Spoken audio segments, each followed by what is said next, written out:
सभी को जय जिनेन्द्र।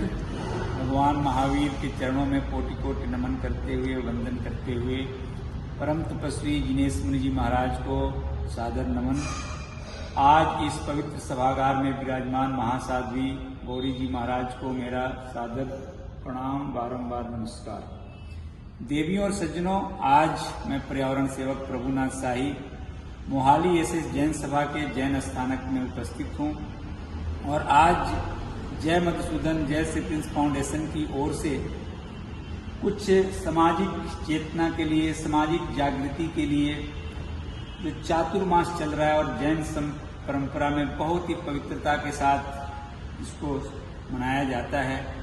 और इस बीच संत एक स्थान पर रुकते हैं, नहीं तो इन संतों से मिलना कितना दुर्लभ है, क्योंकि संत एक बहते हुए पानी के समान है। तो आज हमारा सौभाग्य है कि हमारे बीच में महासाध्वी गौरी जी महाराज विराजमान हैं और उनसे मैं जानना चाहूँगा कि ये चातुर्मास चल रहा है, त्याग और तपस्या साधना का पवित्र काल चल रहा है, इसमें समाज को कैसे और सुख शांति समृद्धि की ओर ले जाया जा सकता है।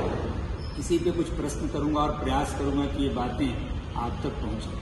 तो महाराज जी, आपसे बातचीत शुरू करते हैं। जी, मैं आपसे पूछना चाहूँगा कि यह जो चातुर्मास की परंपरा है, इसका क्या विशेष महत्व है, कैसे हमारे जीवन में प्रभाव डाल सकता है, हमें और उन्नतशील बना सकता है? ये जो चातुर्मास की परंपरा है हर धर्म में ही होती है लगभग। कहीं 2 मास करते हैं, कहीं चातुर्मास कर लेते हैं। जो ये वर्षा काल है इसको वासामास भी बोला जाता है, चातुर्मास भी बोला जाता है।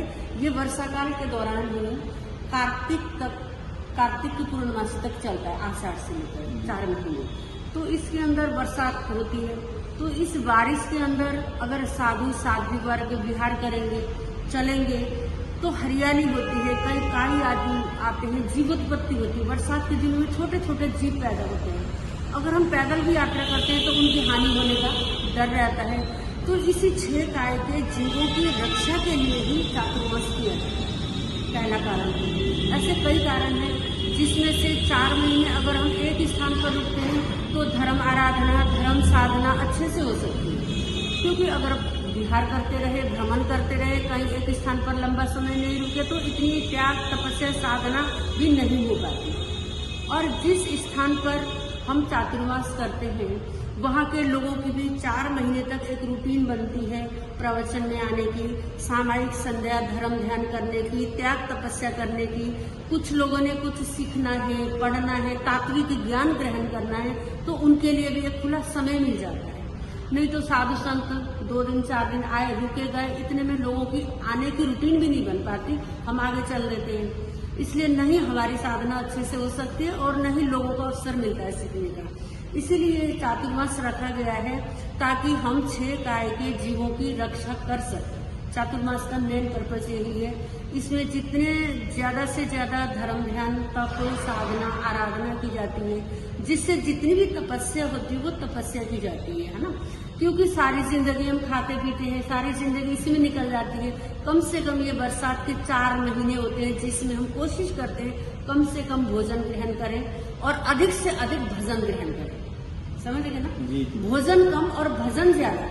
तो इसलिए हमारे को ये चातुर्मास करने का ये फायदा होता है कि लोगों को सीखने का एक अवसर मिलता है, रूटीन में प्रवचन में आना। और प्रवचन हमारा भी यही टॉपिक होते हैं कि समाज सुधार के ऊपर ही ज्यादा प्रवचन करते हैं कि किसी न किसी तरह से लोगों को धर्म के साथ जोड़ना, लोगों के जितने भी मतलब कि आने जाने वालों को, सभी बच्चों को प्रेरणा देना, बच्चों को संस्कार देना। हमारा पर्पज ये होता है, बड़े तो अब जो बन गए वो बन गए, आने वाली जो युवा पीढ़ी है और जो आने वाले बच्चे हैं उनको संस्कार देना पहले जरूरी है। अगर हमारे बच्चे संस्कारित होंगे तो युवा और बड़े तो अपने आप ही होंगे। यही जो बच्चे हैं वो देश का भविष्य है। तो सबसे मेन हमारा क्या रहता है कि बच्चों को सिखाएं, बच्चों को सुधारें और छोटे छोटे बच्चों को संस्कारित करें, ताकि उन बच्चों के संस्कार बचपन में ही मजबूत हो जाए तो आगे जाके वो अपने जीवन में कभी भी भटक नहीं सकते। जो सही मार्ग पर बचपन से लग जाए ना, वो फिर उनके आगे चांस होते हैं कि वो कभी भटकेंगे नहीं युवावस्था में। जब जिंदगी भटकने की उम्र में आती है, युवावस्था होती है, जब इंसान का मन आकर्षण की ओर जाता है, उस समय उनको संभालना बहुत मुश्किल होता है। तो इसीलिए हमारा पर्पस प्रवचन का यही रहता है कि युवाओं को प्रेरित करें, ज़्यादा से ज़्यादा युवकों को, बच्चों को, युवतियों को जोड़ें और उनको धर्म के साथ जोड़ें, ताकि वो अपना जीवन आगे क्या कर सकें, आगे धर्म में अपने बच्चों को लेकर के जाना। हम माता पिता से यही बोलते हैं कि आप आए तो बच्चों को संडे को जरूर लेकर के आएं, ताकि आपके बच्चों के दिल में ये संस्कार मजबूत हो जाएं कि हमने क्या करना है, क्या सही है, क्या गलत है। ये तभी पता चलता है कि एक बच्चा घर के बड़े बुजुर्ग या साधु संतों के चरणों में जाता है, तभी वो सीख पाता है।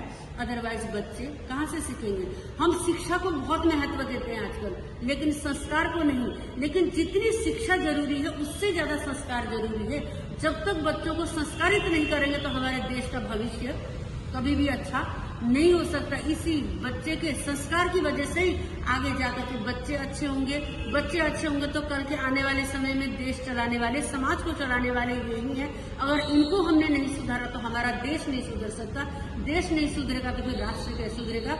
इसके लिए बच्चों के भविष्य का निर्माण करना बहुत जरूरी है। तो हमारा यही संदेश होता है चातुर्मास का कि आप ज्यादा से ज्यादा धर्म ध्यान करें, तप त्याग करें और बच्चों को संस्कारित करें, कुछ सीखें संतों के सानिध्य में आके, उससे लाभ उठाएं, ताकि आने वाले समय में अगर बच्चे संस्कारित होंगे तो बड़ों की, बुजुर्गों की सेवा भी करेंगे। अगर बच्चों को संस्कार नहीं तो आने वाले समय में वो माता पिता और बुजुर्गों की सेवा भी नहीं कर पाएंगे। इसीलिए हमें ज्यादा से ज्यादा चातुर्मास का लाभ उठाना है और इस चातुर्मास के अंदर जितना हम लाभ ले पाए वो लेना है। आगे पीछे खुले समय में क्या होता है, साधु संत ज्यादा दिन के लिए एक स्थान पर नहीं रुकते और आप लोगों के आने का भी इतना समय नहीं मिलता। जब तक आप आने की रूटीन बनाते तब तक साधु संतों का प्रस्थान का समय आ जाता है। इसलिए चातुर्मास का इसीलिए विशेष होता है। वैसे तो चातुर्मास 3 होते हैं, क्योंकि 12 महीने के अंदर 3 चातुर्मास होते हैं। इसी सावन के, बरसात के दिनों की इस चातुर्मास को इसीलिए ज्यादा महत्व दिया जाता है कि इस चातुर्मास के अंदर बरसात होती है, ठंडा मौसम हो जाता है, बारिश की वजह से जैसे भूख भी कम लगती है, तपस्या करने में भी थोड़ा इजी रहता है। हर तरह से क्या होता है, हरियाली होती है, मतलब हरा भरा सा हो जाता है, चारों तरफ जीव उत्पत्ति होती है, उससे भी रक्षा होती है। तो लोगों को मतलब इस चीज से भी बचाव रहता है। साध्वी ही नहीं, श्रावकों के लिए जो आगार धर्म है ना, जो श्रावक है जिसमें आगार है, मतलब कि कुछ छूट है, उसी को आगार बोला जाता है। उनके लिए भी बोला जाता है कि चातुर्मास के अंदर कम से कम बाहर जाएं। बहुत आवश्यक क्रिया हो तभी घर से बाहर जाएं, नहीं तो अपने शहर में ही क्या करें, अपने शहर में ही रहें। बाहर तभी जाओ जब बहुत जरूरी है। जिस समय प्रभु नेमिनाथ भगवान का चातुर्मास था, कृष्ण महाराज ने 4 महीने के लिए एक स्थान पर रहने का क्या कर लिया था, नियम ले लिया था, प्रतिज्ञा करी थी कि इस चातुर्मास के 4 महीने के दौरान मैं भी इस नगरी को छोड़ करके बाहर कहीं नहीं जाऊंगा, क्योंकि बाहर जाऊंगा तो जीवों की हिंसा होगी।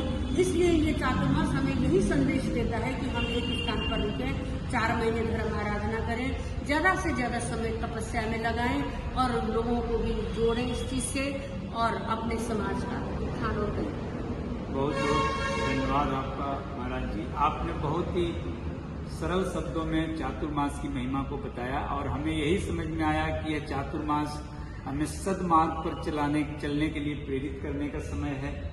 सबको सत्य और अहिंसा से जोड़ने का समय है। और मैं चाहूंगा कि इस चातुर्मास के महत्व को समझ करके जो भी लोग इस वीडियो को देखें अपने जीवन में उतारें। आप देखें कि वर्षा ऋतु में हम इधर उधर न जाएं। कई बार प्राकृतिक आपदाएं होती है, कई बार तरह तरह की घटनाएं होती है, इसीलिए होती है कि भाई हम उसका अवहेलना करते हैं। तो इस चातुर्मास के महत्व को अवश्य समझें और फिर हमारे और महाराज जी की बातचीत जारी रहेगी। हम अगले वीडियो में फिर आपको बताते हैं।